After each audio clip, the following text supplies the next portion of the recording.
Once. The morning was very beautiful. White packets of mist hung over the river as if a great train had gone by, leaving its steam idle in a trail down the valley.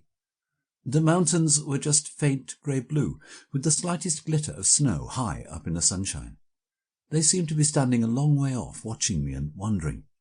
As I bathed in the shaft of sunshine that came through the wide opened window, letting the water slip swiftly down my sides, my mind went wandering through the hazy morning, very sweet and far off and still, so that I had hardly wit enough to dry myself. And as soon as I'd got on my dressing gown, I lay down again idly on the bed, looking out at the morning that still was greenish from the dawn, and thinking of Anita. I had loved her when I was a boy.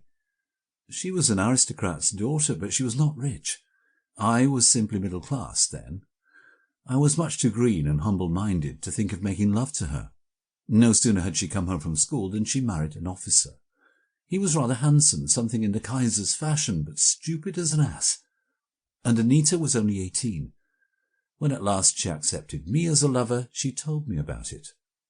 "The night I was married," she said, "I lay counting the flowers on the wallpaper. How many on a string? He bored me so." He was of good family and of great repute in the army, being a worker. He had the tenacity of a bulldog, and rode like a centaur. These things look well from a distance, but to live with, they weary one beyond endurance. So Anita says. She had her first child just before she was 20. 2 years afterwards, another. Then no more. Her husband was something of a brute. He neglected her, though not outrageously, treating her as if she were a fine animal. To complete matters, he more than ruined himself owing to debts, gambling and otherwise, then utterly disgraced himself by using government money and being caught. "You have found a hair in your soup," I wrote to Anita. "Not a hair, a whole plait," she replied. After that she began to have lovers. She was a splendid young creature, and was not going to sit down in her rather elegant flat in Berlin to run to seed. Her husband was an officer in a crack regiment. Anita was superb to look at. He was proud to introduce her to his friends. Then, moreover, she had her own relatives in Berlin, aristocratic but also rich and moving in the first society. So she began to take lovers. Anita shows her breeding, erect, rather haughty, with a good-humoured kind of scorn.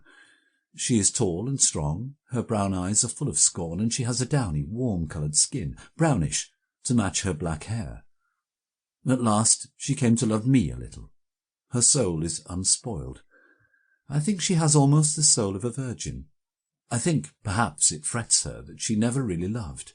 She has never had the real respect, Ehrfurcht, for a man, and she has been here with me in the Tyrol these last 10 days. I love her, and I am not satisfied with myself. Perhaps I too shall fall short. "You have never loved your men?" I asked her. "I loved them, but I've put them all in my pocket," she said, with just the faintest disappointment in her good humour. She shrugged her shoulders at my serious gaze. I lay wondering if I too were going into Anita's pocket, along with her purse and her perfume and the little sweets she loved. It would almost have been delicious to do so. A kind of voluptuousness urged me to let her have me, to let her put me in her pocket. It would be so nice. But I loved her. It would not be fair to her. I wanted to do more than give her pleasure. Suddenly the door opened on my musing, and Anita came into my bedroom.